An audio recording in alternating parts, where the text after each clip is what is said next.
Hi, this is Steve Addison for the Movements Podcast, the podcast for people who want to multiply disciples and churches everywhere.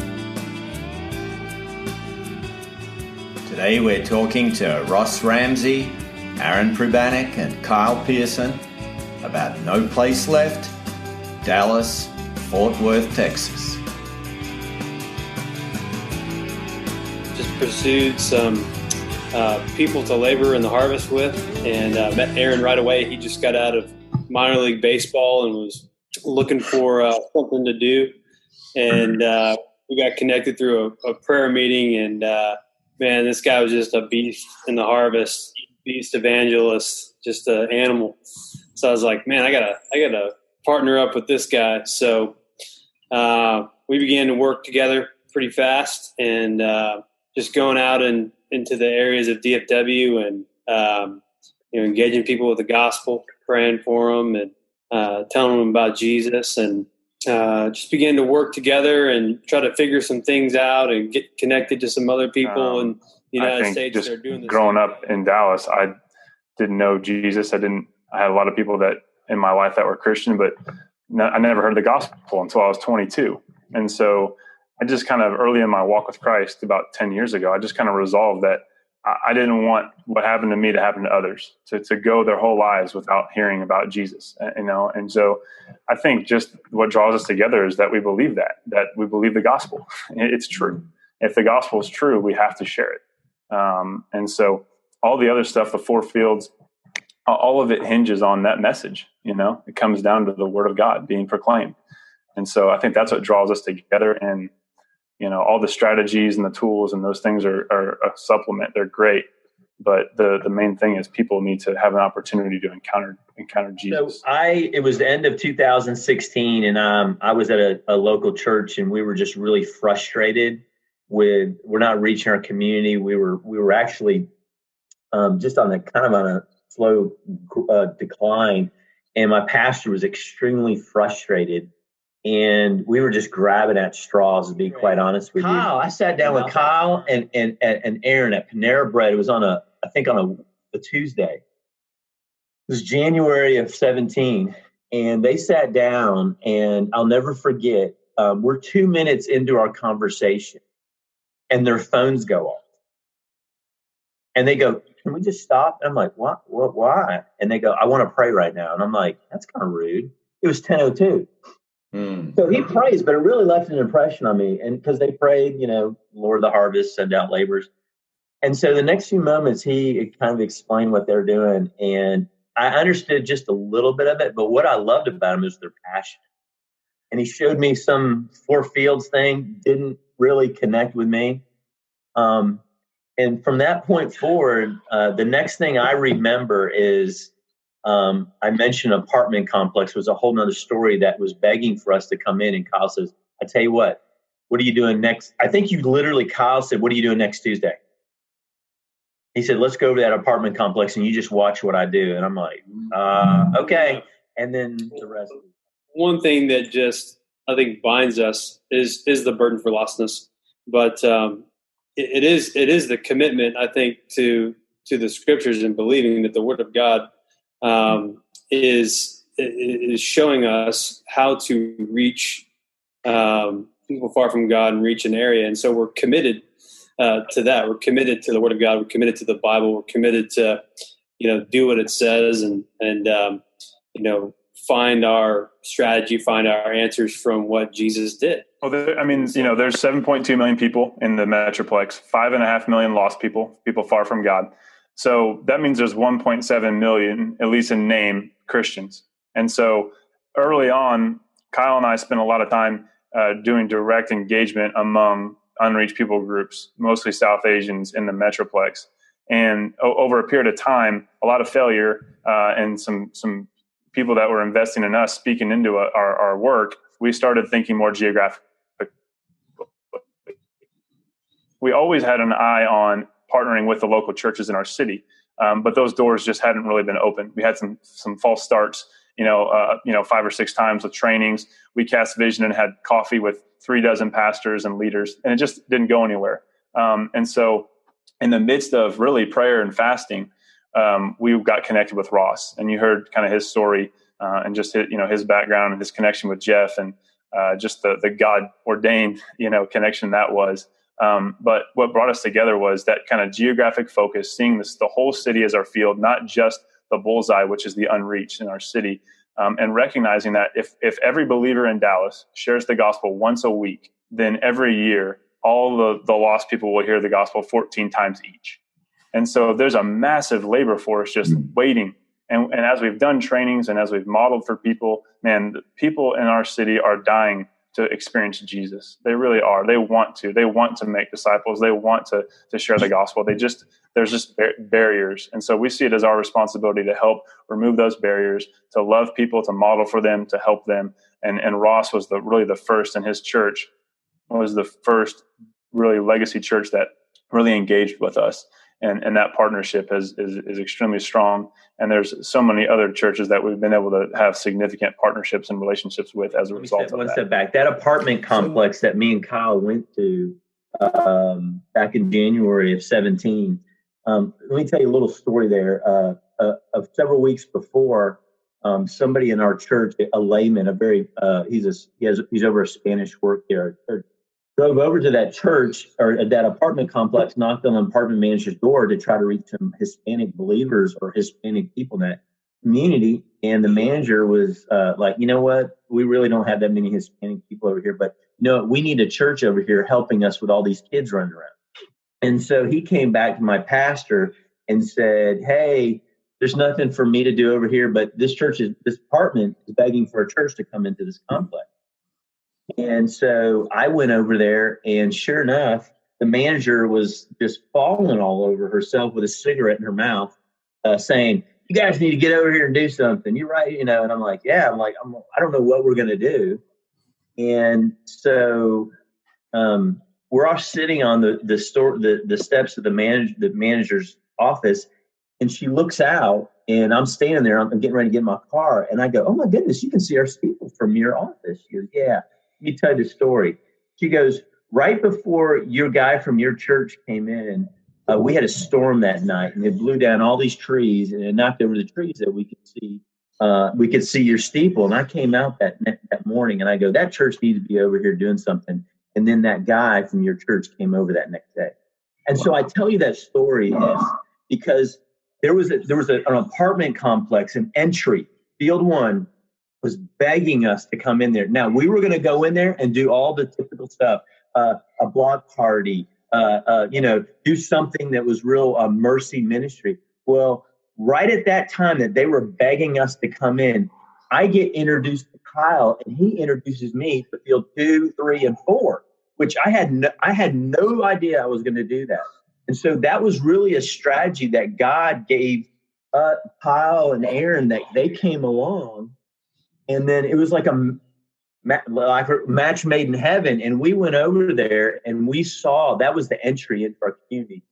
So, and our people saw that this was truly a strategy and God opening a door. Well, Kyle and Aaron, they were fasting, and they said, hey, come, we're going to come train your church. So, I reluctantly agreed. I didn't know what I was getting myself into. I had no idea. So one Saturday, we mocked out a date sometime in February, March, and he said, give me the whole Saturday. And I was like, you're crazy. No one's going to come do a Saturday training for all day long. And he's like, that's what it's going to take. And so I go, okay. So I cashed all my chips in and invited as many people as I could. We ended up with 44 people that showed up for a whole day Saturday training, and Kyle and Aaron did it, and they did an exceptional job. The thing is, I never told anybody in that training that they were going to go out and knock on doors. No one knew that, except for maybe 2 or 3 people. And so when we got to that point of the training, I could feel the tension. But we went out, and God showed up. And so we sent out teams of 3, and most of them were extremely nervous. Kyle and Aaron, jump in. You guys were right there. I mean, they were apprehensive. You could feel that there was people sweating. They were afraid. I'll give you one example. A lady went out with me. Her name is Ann Britton, who's since become really a great trainer. She was getting emotionally like she was going to throw up. People had never done this. So we come back. I came back early that day, or I came back early. We were supposed to be out for an hour and 30 minutes. I came back about an hour and 50 minutes. And I fully expected to come back to a room full of people extremely upset with me. Like, how dare you pull a bait and switch on us? We were here for training. And I came back to an empty room. And I thought either that's really good or really bad. Turned out to be really good. So I sat there at the front of the room and I just watched one group come in at a time. And they're laughing, they're high-fiving, couple are weeping. And I'm just sitting there going, what is going on? And so people started coming up and telling me stories. And at that point, there's about 5 people deep going, let me tell you this. And I go, well, tell you what, just sit down and let's just all hear it at once. I never thought of a report time. It never occurred to me. Now we do that we do it twice a week now. And everybody sat down, we went group by group, and every single group had a significant interaction in the harvest. And it was just like, I've never seen anything like it. It was like an Acts 2 type of awe. And so that was Saturday. Sunday morning, I come to church. And all I can tell you is there's a buzz in our church. I literally was walking the halls and I had at least 5 to 10, and maybe 8 to 10 people come up to me and go, what happened yesterday that weren't at the training? What happened? Tell me about it. Because my friend was telling me about it. It went viral in our church immediately. And what happened is exactly what Aaron said. They experienced Christ in the harvest. Like they had never experienced Christ like this. And so it just created a buzz like nothing I've ever seen in my life. I've never seen anything like this. So, yeah, it's really amazing. Just the ripple effect that's happened at First Baptist Church Allen. People outside of that church and other churches that they have relationships with are hearing the stories. They're hearing what God is doing in the church among the people. What's being encountered in the community, people coming to Christ. And so they've actually have become very, very good at training. They have their own training teams in their church, and they offer a monthly training that they invite anyone and everyone to come to from all over the Metroplex. And so other churches are coming to experience the training, but also the harvest time. And as was mentioned many times, the harvest time is really what impacts people. That's where the paradigm shift happens, because people meet Jesus in the harvest. They intersect people's lives as people are. You guys have encountered people, attempting suicide. So many just God opportunities, and these stories are getting out. So other churches are starting to want the training and wanting this to be a part of their church as well. So what's really been neat is First Baptist Church Allen is now training other churches.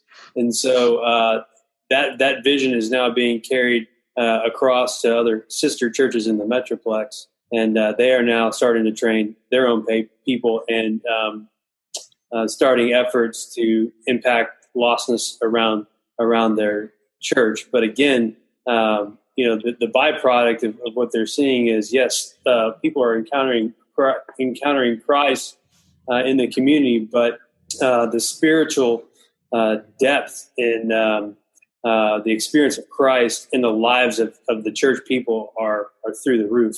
We've got one gentleman that is with another church that has asked us to come train, and we've been taking him out into the community and caring for people with prayer and sharing our story and God's story. And, he's told us a number of times that this has changed his life. He's been in ministry 25 years. And somewhere down the road, he's gotten away from this. And he's told Aaron and myself at least 10 times a piece, this has changed my life. I have been experiencing Jesus like I've never experienced before. And this is changing our church. So it's beginning to become viral among the bride in Dallas. And that's what we've been praying for. That's what we've been fasting for. Mm-hmm. There's this sleeping giant in the Metroplex just waiting to be released. And just the encounter with the Lord and just the encounter with the gospel is transformation. It's really I was sitting there talking to a guy at the in the welcome area of our church, and there's this lady standing behind him, and I could tell she was trying to get my attention. And I was just waiting for this other guy to kind of be quiet so I could break away, and he finally stopped. And there was a stop in the conversation. So she kind of made her way toward me, and she looked at me and said, "Do you remember me?" I said, "No, I really don't." And I kind of knew where she was going. She goes, "You knocked on my door a couple months ago." And I said, "Okay, well, cool." She goes, "And here I am." And I said, "Well, that's great." And she goes, "I really loved your worship service." And I said, "You interested in coming to a group?" She said, "Yeah." So I started walking her a group. And she said, "Let me tell you something. I didn't tell you this when you guys knocked on my door," but she goes, "I've been praying for weeks. And that day, God, will you show me what the next step is? I feel like I've stalled out in my faith. I don't know what to do. I don't know where to go." And she goes, "You guys didn't show up at my door." And it was like, this is 48 hours ago. She's telling me. So that happened just yesterday.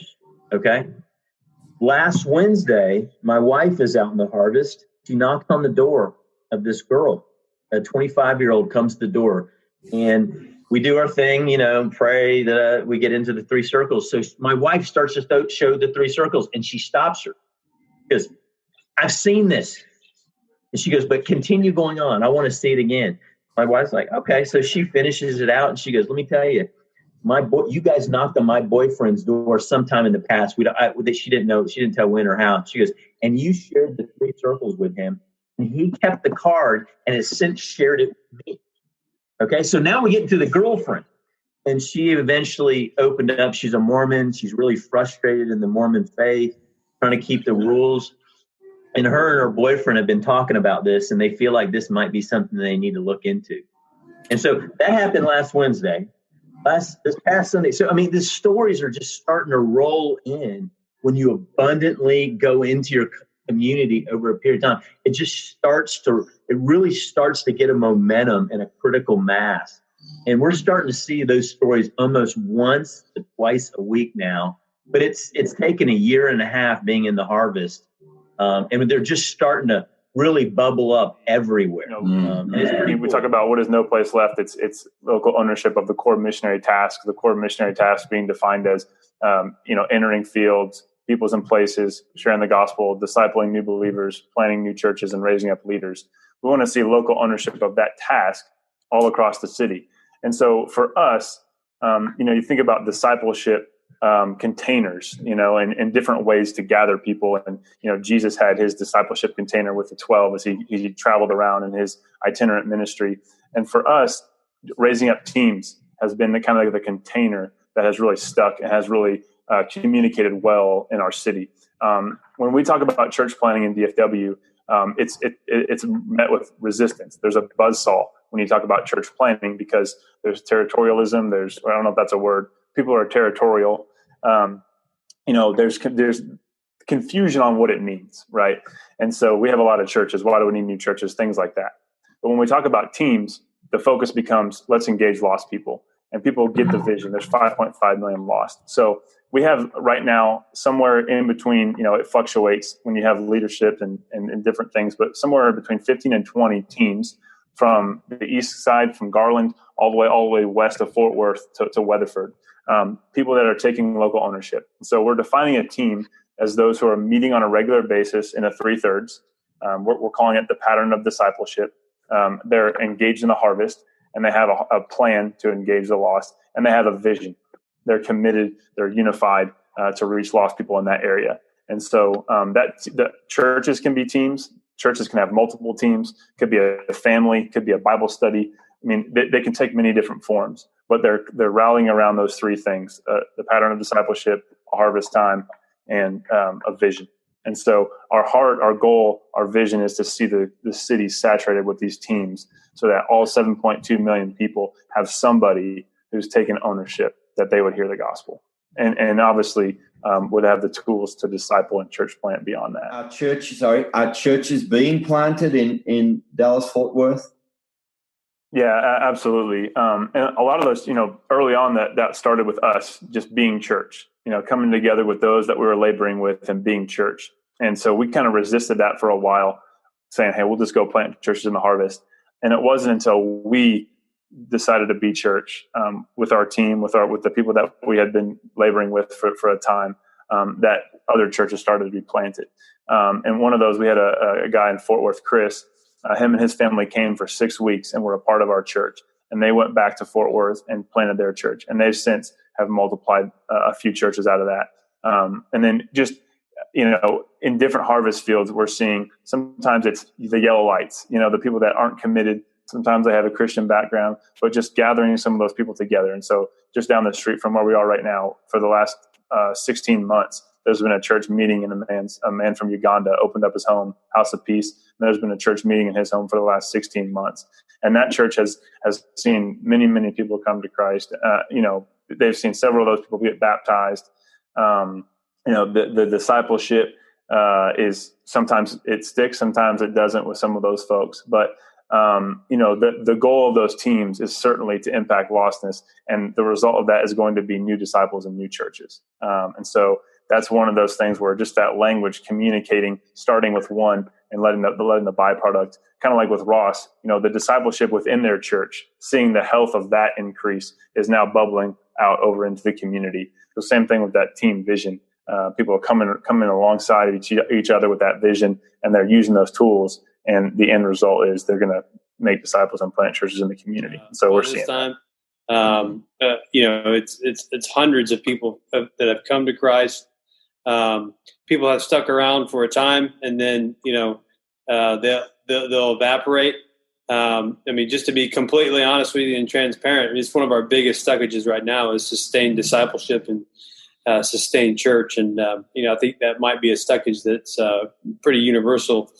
But it's really one of our challenges. Again, we're continuing to learn and continuing to fail forward and pray and fast and ask God to bring in the harvest and show us, God, how do we see discipleship maintained, churches multiplied, and sustained throughout all the segments of our city and people groups.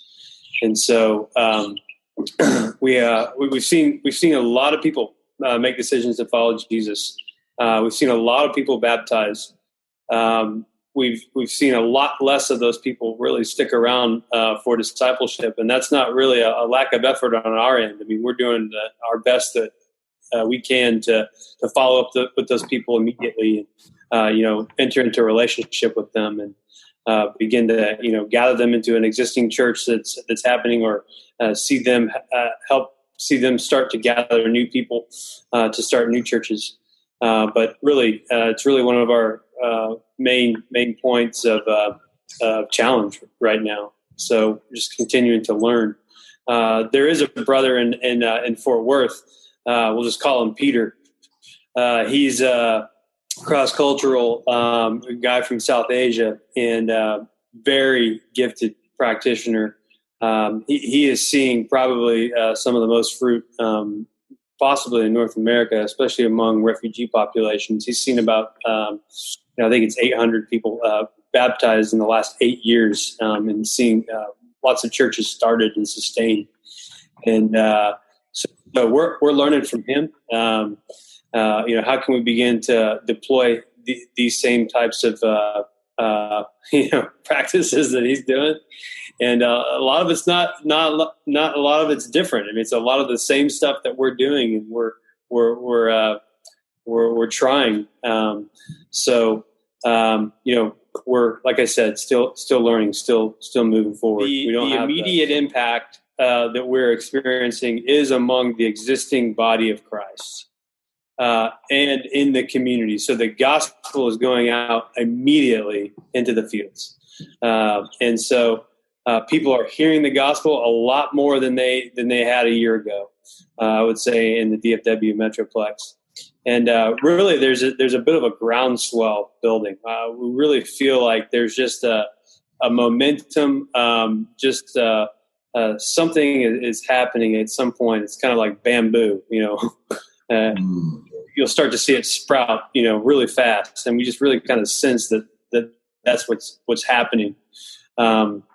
And there's just this army of laborers that's being built up to be confident on who to share with, what to say, and what to do when people say yes, and even gather them into church and help that church grow healthy and develop leaders to begin to reproduce that. And, we just feel like as we get more and more laborers out there that are competent to be able to obey all of the Great Commission, it's just a matter of time that God's going to blow, the wind's going to blow, and we'll see a great movement of God. What Kyle we're just mentioning is that other churches are now coming to us and going, okay, what did you do?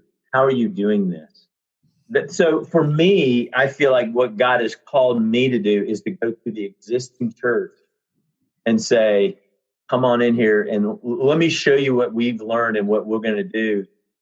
And that seems to have been that seems to be fruitful for me. Now, in the meantime, we have, I think, one, potentially two sustainable groups that have started purely out of the harvest. Mm-hmm. And that's one is a Brazilian group. And they meet every Sunday night. And they were there last night. There's about 9 to 15 of them. It fluctuates. And so we're really pleased with that. In fact, we want to see, from a saturation standpoint, we would love to see a church in every town in DFW taking ownership for the losses in that city. A Plano, an Allen, a Frisco, a McKinney, a Garland, a Rowlett, a Wiley, a Carrollton, a Louisville. We want to see a church in each one of these little cities, big cities, some of them taking ownership. And man, I'd love to see, one of the things I pray for is we want to see 1 million people baptized.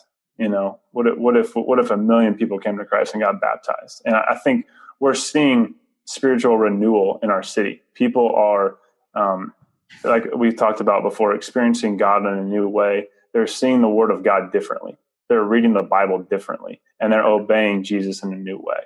And I don't know what you call that. That's, that's renewal. That's revival. There's something happening.